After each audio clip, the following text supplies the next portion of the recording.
সাংস্কৃতিক তথা শৈক্ষিক নগৰী ৬০০ বছৰীয়া আহোম ৰাজত্বকালৰ শেষ ৰাজধানী যোৰহাট চহৰ গাতে লাগি থকা নৱালী হৈ চৰ্দাৰলী টিমটিমিয়াৰ এটি প্ৰাকৃতিক মনোৰম চালে চকুৰোৱা চাহ বাগিচা আৰু শাৰী শাৰী সাঁচি গছৰ মাজত সুন্দৰকৈ নানা তৰহৰ ফল ফুলৰ বাগিচাৰ মাজত নতুনকৈ সংযোজন হ'ল জলপৰী নামাকৰণে এখনি আভিজাত্য ৰিজৰ্টখনিত আপোনালোকে জুতি ল'ব পাৰিব নানা লোভনীয় খাদ্য সম্ভাৰৰ লগতে নিৰিবিলি শান্তিময় পৰিৱেশত বিয়া জন্মদিন বা অন্য যিকোনো অনুষ্ঠানৰ সুবিধা লাভ কৰিব পাৰিব এই জলপৰী ৰিজৰ্টত। অতি কম মানুহনিতে ৰিজৰ্টখনিত থকা লেকত আপোনালোকে কৰিব পাৰিব বটিং। গতিকে আজিয়ে আহক সপৰিয়ালে জলপৰী ৰিজৰ্টলৈ আৰু লগে ভাগে হাঁহি ধেমালিৰে এসাঁজ খাওক জলপৰী ৰিজৰ্টত। ৰাইজক উৎকৃষ্ট মানৰ সেৱা আগবঢ়াই হৈছে আমাৰ একমাত্ৰ লক্ষ্য। আমাৰ ঠিকনাটো হৈছে নৱালী টিমটিমিয়া যোৰহাট। আমাৰ যোগাযোগৰ নম্বৰটো হৈছে 7896524655 অথবা 6001394297। নমস্কাৰ। এই মুহূৰ্তত এক গুৰুত্বপূৰ্ণ বাতৰিলৈ ষ্টুডিঅ'ৰ মজিয়াত মই উৎপল দাস। কেন্দ্ৰীয় গৃহমন্ত্ৰী অমিত শ্বাহে শুভ উদ্বোধন কৰে দেৰগাঁৱৰ লাচিত বৰফুকন পুলিচ একাডেমী। লোকে লোকাৰণ্য লাচিত বৰফুকন পুলিচ একাডেমীৰ চৌহদ। নিউজ নাৰ্ক ৰিপৰ্ট। কেন্দ্ৰীয় গৃহমন্ত্ৰী অমিত শ্বাহে শুভ উদ্বোধন কৰে লাচিত বৰফুকন পুলিচ একাডেমী।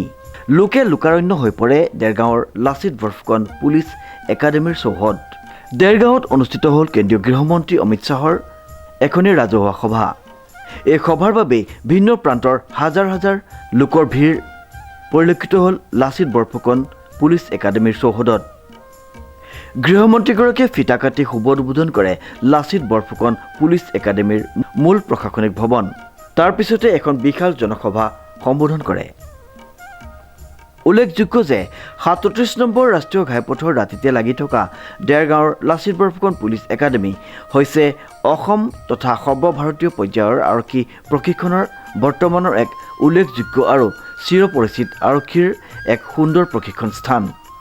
আজি ভাৰতৰ ভিন্ন প্ৰান্তৰ আৰক্ষী প্ৰশিক্ষাৰ্থীয়ে বুনিয়াদী প্ৰশিক্ষণ সুন্দৰকৈ সমাপ্ত কৰি একোজন সুদক্ষ আৰক্ষী বিষয়ালৈ ৰূপান্তৰিত হৈ ইয়াৰ পৰা ওলাই যাবলৈ সক্ষম হৈছে।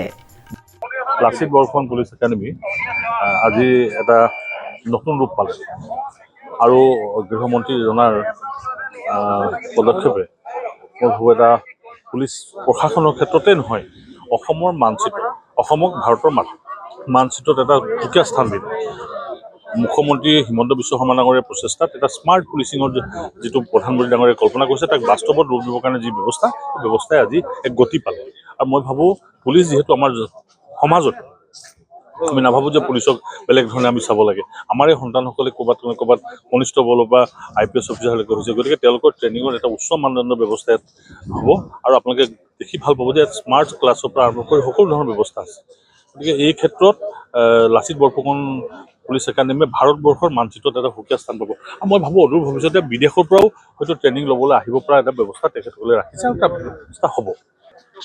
অলৰেডিতো বিভিন্ন ৰাজ্যৰ পৰা ট্ৰেইনিং লৈ আছে, বিদেশৰ পৰা। মই সেইকাৰণে কৈছোঁ বিদেশৰ পৰা।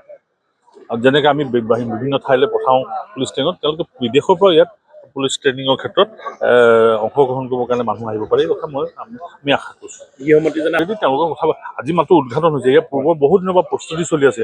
আমাৰ লগত নহয়, মুখ্যমন্ত্ৰী ডাঙৰীয়াই যিহেতু কথা পাতে, নিশ্চিতভাৱে আমি কথা পতাৰ কোনো লোকসভাৰ ভিতৰত, কিন্তু এইটো লোকসভাৰ ভিতৰত বুলি ভাবিব নালাগে। এইটো এটা অসমৰ সম্পত্তি, ভাৰতবৰ্ষৰ সম্পত্তি। সেই দৃষ্টিকোণে চাব লাগিব। এইটো বৰ ঠেক গতিৰে চালে ভুল হ'ব।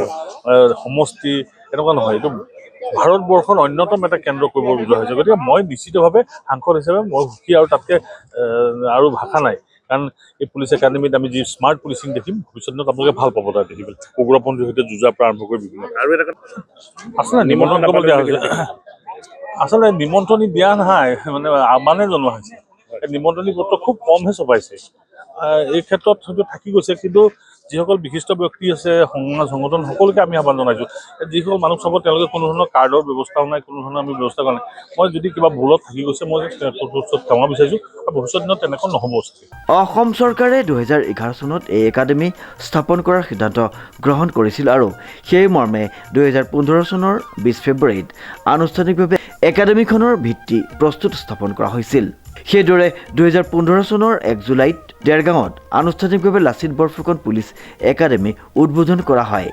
দেৰগাঁওবাসীৰ বাবে এটি বৰ গৌৰৱৰ বিষয় যে ব্ৰিটিছ যুগৰ পৰাই চলি অহা ঐতিহ্যমণ্ডিত এই দেৰগাঁও অসম আৰক্ষীৰ কেন্দ্ৰস্থলত থকা 4টা প্ৰশিক্ষণ কেন্দ্ৰক্ৰমে সশস্ত্ৰ আৰক্ষী প্ৰশিক্ষণ কেন্দ্ৰ, APTC, আৰক্ষী প্ৰশিক্ষণ বিদ্যালয়, RTS, আৰক্ষী বাহিনীৰ প্ৰশিক্ষণ কেন্দ্ৰ BTC আৰু আৰক্ষী প্ৰশিক্ষণ মহাবিদ্যালয় PTC একত্ৰিত কৰি লাচিত বৰফুকন পুলিচ একাডেমী নামাকৰণে গঢ় লৈ উঠা আজিৰ এক সৰ্বভাৰতীয় ভিত্তিত আৰক্ষী প্ৰশিক্ষণ কেন্দ্ৰস্বৰূপে ইতিমধ্যে নামাকৰণ কৰা এই প্ৰশিক্ষণ কেন্দ্ৰত বহিৰাজ্যৰ পৰা অহা আৰক্ষী প্ৰশিক্ষাৰ্থীৰ বুনিয়াদী প্ৰশিক্ষণ চলি আছে। প্ৰথমেতো অসমৰ মাননীয় মুখ্যমন্ত্ৰী ডক্টৰ হিমন্ত বিশ্ব শৰ্মা ডাঙৰীয়াক অশেষ কৃতজ্ঞতা জ্ঞাপন কৰিছোঁ। এই মুহূৰ্তত মোক ভগৱানকো ঈশ্বৰকো ধন্যবাদ জনাব মন গৈছে, কিয়নো আজি এই আনন্দৰ বাৰ্তা, আমি যি আনন্দৰ এটা দৃশ্য দেখা পাইছোঁ, আজি ৰাষ্ট্ৰীয় প্ৰেক্ষাপটত চাবলৈ যদি যোৱা যায়, আজি আমাৰ অসম দৰে ৰাজ্যৰ দেৰগাঁৱত থকা পুলিচ একাডেমী কেতিয়াবা ৰাষ্ট্ৰীয় পৰ্যায়লৈ উন্নতি হ'ব এনেকৈ সপোনতো ভবা নাছিলোঁ। সম্ভৱ হৈ উঠিল ডক্টৰ হিমন্ত বিশ্ব শৰ্মা ডাঙৰীয়াৰ কাৰণে। অসম্ভৱটো সম্ভৱ হৈ উঠিছে, কাৰণ অসমখনত গুলি বম ফুটি আছিল, আজি নোহোৱা হৈ গ'ল শান্তি আলোচনাৰ পিছত। আজি অসমখনত স্বচ্ছতাই নিযুক্তি ভবাই নাছিলে কোনো, যে টকা দিয়েহে চাকৰি, এনে এটা পৰিৱেশ আছিল য'ত আজি টকা নিদিও চাকৰি পাবলৈ ধৰিছে। আজি উন্নয়নৰ দিশত যদি চাওঁ, আমি ব্ৰহ্মপুত্ৰৰ ওপৰত দলং অকল কেৱল নিৰ্মাণ কৰাই কেৱল নহয়, গ্ৰামাঞ্চলৰ আজি উন্নয়ন, চাহ বাগিচা অঞ্চলৰ উন্নয়ন, সমগ্ৰ এটা ভাল এটা বাতাবৰণ এটা সৃষ্টি হৈছে।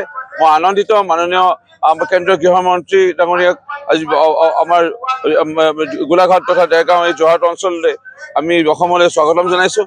আৰু মোৰ দৃঢ় বিশ্বাস, এই পুলিচ একাডেমীত আজি মণিপুৰৰ পৰা আজি ইয়াত শিকিবলৈ আহিছে বা প্ৰশিক্ষণ ল'ব আহিছে, গোৱাৰ পৰা প্ৰশিক্ষণ লৈ আছে, বৰ্তমান বিভিন্ন ৰাজ্যৰ পৰা আহিছে, অৰ্থাৎ ৰাষ্ট্ৰীয় পৰ্যায়ৰ এটা পুলিচ একাডেমী আমাৰ হ'বলৈ গৈ আছে। মই আনন্দিত, আজিৰ দিনটো এটা ঐতিহাসিক দিন ৰূপে চিহ্নিত হ'ব অসমত, মোৰ দৃঢ় বিশ্বাস। যিসকলৰ ইচ্ছা এটা ভাল অনুষ্ঠানত সাক্ষী হ'বৰ কাৰণে তেওঁলোক নিজেও আহিলেহেঁতেন, তেওঁলোকৰ ইচ্ছাই নাই, কাৰণ তেওঁলোকে গা জ্বলি আছে। তেওঁলোকে এতিয়া তেওঁলোকৰ সাংসদক যদি কোনোবাই মাৰিছে, তেওঁলোকৰ সাংসদক যদি তেওঁলোকৰ কোনোবাই মৃত্যুদণ্ড বোলে বা তেওঁলোকৰ ঐক্যবদ্ধ দলৰ বোলে গালি পাৰি খেদি দিছে, প্ৰদ্যুৎ বৰদলৈ ডাঙৰীয়া খেদি দিলে, কোনোবা সাংসদক ৰেভলিউচনক মাৰিছে, তেওঁলোকৰ মাজত যিটো অৰাজকতা হৈছে বা খামখিয়ালি হৈছে, মই এটা ভৱিষ্যতবাণী কৰিছিলোঁ 4 বছৰমান আগতে, যে কংগ্ৰেছ এটা ডুবন্ত নাও, কংগ্ৰেছ নিশেষ হৈ যাব। আজি সেয়া হ'বলৈ ধৰিছে কংগ্ৰেছৰ। অখিল গগৈৰ কথা বেছিকৈ একো ক'বলৈ মন নাই, আৰু অসমৰ ৰাইজে প্ৰত্যক্ষ কৰিছে যে তেওঁ কেনেধৰণৰ কোন হয়। ঝুমৰ বিনোদিনীত 8,500 ঢুলীয়া নাচনী তাত অংশগ্ৰহণ কৰিছিল, তাৰে 6,000 মূৰ্খ এজনেহে ক'ব পাৰে 6,000 বোলে তাত মেট্ৰিক পৰীক্ষা দিবলৈ নগৈ তাত নাচিবলৈ গৈছে। কেৱল মাত্ৰ এজন পিতৃ তিতাবৰৰ, তেওঁ নিজে স্বীকাৰ কৰিছে, তেওঁ নিজৰ জীয়ৰী দুগৰাকীয়ে পৰীক্ষা অহা বছৰ দিব লাগিলে, বৰ্তমান মানে এইবাৰ ঝুমুৰত তেওঁ নিজে আন্তঃৰাষ্ট্ৰীয় ছোৱালীকেইজনীক অনুমতি দিছে। তাৰ বাহিৰে আৰু কোনো তেনেধৰণৰ নাছিল। আৰু প্ৰত্যেক পৰীক্ষাত 300 বা 400 বিভিন্ন কাৰণবশতঃ এবচেণ্ট থাকে বা অনুপস্থিত থাকে। তেনেস্থলত 6,000 সংখ্যাটো ক'ত পালে? অৰ্থাৎ তেওঁ ক'বলৈকে বিধানসভাত তেওঁ লাষ্ট যিটো পাইছে, মুখ্যমন্ত্ৰী ডক্টৰ হিমন্ত বিশ্ব শৰ্মা দিয়ে আছে মাজে মাজে। সেইকাৰণে মই অখিল গগৈৰ বিষয়ে বিশেষ ক'ব বিচাৰোঁ। মোৰ মা 2004 চনৰ 4 ফেব্ৰুৱাৰীত মৃত্যু হৈছিল। মোৰ মাৰ আজি পৰ্যন্ত কেইদিনমান আগলৈকে 21 বছৰ হৈ গ'ল, এদিনো মোৰ মাৰ সমাধিত আহি পেলাই ধূপ এটা নজ্বলালে, চাকি এগছ নজ্বলালে, ফুল এচোপাও নিদিলে, এষাৰ মাত দিবলৈ নাহিলে। সেই অখিল গগৈ, মোৰ মা আছিলে লোকেল গাৰ্জেন কটন কলেজত পঢ়ি থাকোঁতে, তেতিয়া মোৰ মাতৃ বিধায়িকা আছিল। সেইকাৰণে এই মুহূৰ্তত মই বিশেষ আৰু অখিল গগৈৰ বিষয়ে ক'ব বিচৰা নাই। অখিল গগৈ কোন,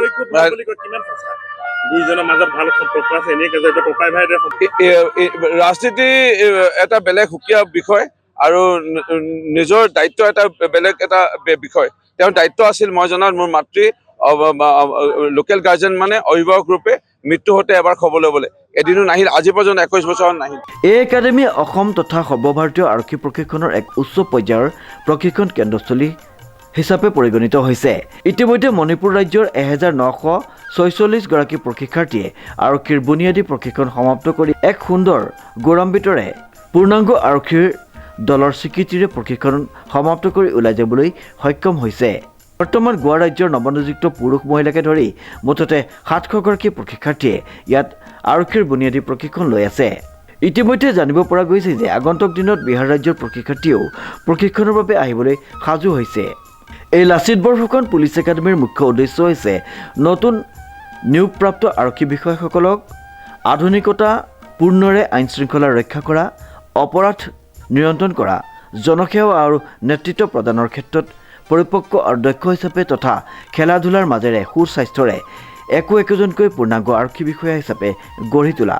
এই একাডেমীত প্ৰশিক্ষাৰ্থীসকলক আধুনিক প্ৰযুক্তি, আইন জ্ঞান, শাৰীৰিক সক্ষমতা, গাড়ী চলোৱাৰ প্ৰশিক্ষণ, আশ্বাৰোহীৰ প্ৰশিক্ষণ, কম্পিউটাৰ পৰিচালনাৰ প্ৰশিক্ষণ, যোগাসন আদিকে ধৰি পদবী অনুযায়ী আৰক্ষীৰ বাবে প্ৰয়োজনীয় সকলো বিষয় সামৰি আধুনিকতম প্ৰতিটো বিষয়বস্তুৰ ওপৰত গুৰুত্ব সহকাৰে প্ৰশিক্ষণ প্ৰদান কৰা হয়। মিটিং আছে ইয়াত। কিহৰ মিটিং? অৰুণোদয় আৰু এনেকে পোৱা যিখিনি অমিত শ্বাহ আহিব। অৰুণোদয় দিম বুলি আপোনালোকক নহয় অৰুণোদয় পাই থাকো আমি। পাই আছে। আৰু কিহৰ কাৰণে আহিছে? মিটিঙত আহিছো আকৌ বিজেপি অমিত শ্বাহ আহিব। এই একাডেমীত এখন অতিকৈ পুৰণিকলীয়া পুথিভঁৰাল পুনৰ নতুনকৈ বিজ্ঞানসন্মতভাৱে স্থাপন কৰা দেখা পোৱা গৈছে, যিটো আজিৰ পৰিস্থিতিত এটি শলাগ ল'বলগীয়া কাৰ্য। এই একাডেমীত বিশেষকৈ প্ৰশিক্ষণৰ প্ৰথম পৰ্যায়তে বিষয়াসকলক শাৰীৰিক সক্ষমতা, সহনশীলতা, যুদ্ধ কৌশল, আত্মৰক্ষা কৌশল আদি প্ৰদান কৰা হয়। ইয়াৰ লগতে দৈনিক শাৰীৰিক ব্যায়াম, মাৰ্চিয়েল আৰ্ট, অস্ত্ৰ চালনা, ফায়াৰিং আৰু প্ৰতিকূল পৰিস্থিতিৰ লগত মোকাবিলা কৰাৰ বাবে প্ৰয়োজনীয় কলা কৌশল শিকোৱা হয়। বৰ্তমান ডিজিটেল যুগত চাইবাৰ অপৰাধ দিনক দিনে বৃদ্ধি পাইছে, সেয়েহে একাডেমীখনে বিষয়ববীয়াসকলক চাইবাৰ অপৰাধ নিৰ্মূলক, ডিজিটেল বিচাৰ বিশ্লেষণ, CCTV পৰীক্ষা আৰু ডিজিটেল প্ৰযুক্তিৰ সহায়ত অপৰাধ অনুসন্ধানৰ প্ৰশিক্ষণ দিয়াৰ সুন্দৰ ব্যৱস্থা আছে। নেতৃত্ব আৰু অপৰাধ প্ৰতিৰোধ কৌশল কলাৰ ক্ষেত্ৰত একাডেমীখনত বিষয়াসকলক নেতৃত্ব আৰু অপৰাধ প্ৰতিৰোধৰ ক্ষেত্ৰত পৰিপক্ক কৰিবৰ বাবে বিশেষ প্ৰশিক্ষণ দিয়া হয়। বিশেষকৈ বৃহৎ সমদল অপৰাধ তদন্ত, বিক্ষোভ, গোচৰ নিষ্পত্তি, দুৰ্নীতি প্ৰতিৰোধ আদিৰ ক্ষেত্ৰত এক গুৰুত্বপূৰ্ণ অভিজ্ঞতা লাভ কৰিবলৈ সক্ষম হয়। লাচিত বৰফুকন পুলিচ একাডেমীখন অসম চৰকাৰৰ উদ্যোগত স্থাপন কৰা সৰ্বভাৰতীয় পৰ্যায়ৰ এক গুৰুত্বপূৰ্ণ আৰক্ষী প্ৰশিক্ষণ প্ৰতিষ্ঠান, যি জনসাধাৰণৰ সুৰক্ষা, আইন ব্যৱস্থা আৰু সামাজিক শান্তি নিশ্চিত কৰাৰ বাবে একোজন পূৰ্ণাংগ আৰক্ষী বিষয়া সৃষ্টি কৰিবলৈ সম্পূৰ্ণ ব্যৱস্থা অৱলম্বন কৰা হৈছে। এই একাডেমীখনে লাচিত বৰফুকনৰ দেশপ্ৰেম, সাহসিকতা আৰু নেতৃত্ব গুণৰ আদৰ্শক প্ৰতিফলিত কৰি নতুন প্ৰজন্মৰ আৰক্ষী বিষয়াসকলক সুদক্ষ, দেশপ্ৰেম আৰু জনসেৱাৰ বাবে আত্মনিয়োগ কৰিবলৈ প্ৰেৰণা যোগাই আগবাঢ়ি যাব লাগিব। আগন্তুক দিনত এই একাডেমীখনৰ দ্বাৰা বহু দক্ষ আৰু বিচক্ষণ আৰক্ষী বিষয়া গঢ়ি উঠিব, যি অসম তথা ভাৰতৰ আইন শৃংখলা নিয়ম শৃংখলাৰে বজাই ৰাখিবলৈ সদায় সচেষ্ট হৈ থাকিব। কেনেকুৱা লাগিছে? ভালে লাগিছে আহিছো, ইমানখিনি মানুহ আহিছে, ভাল লাগিছে। কিহৰ কাৰণে আহিছে? আৰু অমিত শ্বাহ আহিছে, মন্ত্ৰী শুনিবলৈ আহিছো আৰু কেনেকে গোলাঘাট। কিহৰ কাৰণে আহিছে? অৰুণোদয় আঁচনি। অৰুণোদয় আঁচনি? অৰুণোদয় আঁচনি দিব নেকি? পোৱা খাতে আহিছো, দিব নাই গম নাপাওঁতে। কোন আহিছে গম পায়নে? ইয়াত কোন আহিছে? অমিত শ্বাহ। অমিত শ্বাহ মেইন অৰুণোদয়ৰ কথা কৈছে আপোনালোকক? হয় হয়, ঠিক আছে। আহিছে মই মিটিংখন চাবৰ কাৰণে কোন আহিছে ইয়ালৈ? অতুল বৰা। অতুল বৰা আহিছে আৰু আৰু আৰু এজন মিনিষ্টাৰ আহিছে, কি তেখেতক চাবলৈ আহিছে? ঠিক আছে, হ'ব। যোৰহাটৰ পৰা। কিহৰ কাৰণে আহিছে? হেৰি কাক চাবলৈ আহিছে? কাক চাবলৈ? ছাৰক চাবলৈ আহিছো। ছাৰক? কোন ছাৰ? হেমন্ত বিশ্ব শৰ্মা ছাৰ। কিহৰ কাৰণে আহিছে? অমিত শ্বাহক চাবৰ কাৰণে আহিছো। কি তেওঁলোকে কিবা কৈছে নেকি? আহিছে কিয়? অমিত শ্বাহ চাবলৈ বুলি আহিছে? হয়। ক'ৰ পৰা আহিছে? আমাৰ গাঁৱৰ পৰা আহিছো। কিহৰ কাৰণে আহিছে? সেইকাৰণে মিটিঙৰ কাৰণে আহিছো। কোন আহিছে মিটিঙত? অমিত শ্বাহ। অমিত শ্বাহৰ কাৰণে আহিছে। আমি বছাপটোৰ পৰা আহিছো। কিহৰ কাৰণে আহিছে? এয়া ছাৰক চাবলৈ কোন আহিছো। ছাৰ? অমিত শ্বাহ। অমিত শ্বাহ চাবলৈ আহিছে। কেনেকুৱা লাগিছে আহি? এতিয়া আমি আহি পাইছো, ভালে লাগিছে বাৰু। ভাল লাগিছে। প্ৰথমবাৰৰ বাবে আহিছে? প্ৰথমবাৰৰ কাৰণে আহিছো আমি। দেৰগাঁৱৰ পৰা নৱজ্যোতি ভৰালীৰ এক বিশেষ প্ৰতিবেদন, নিউজ নাও।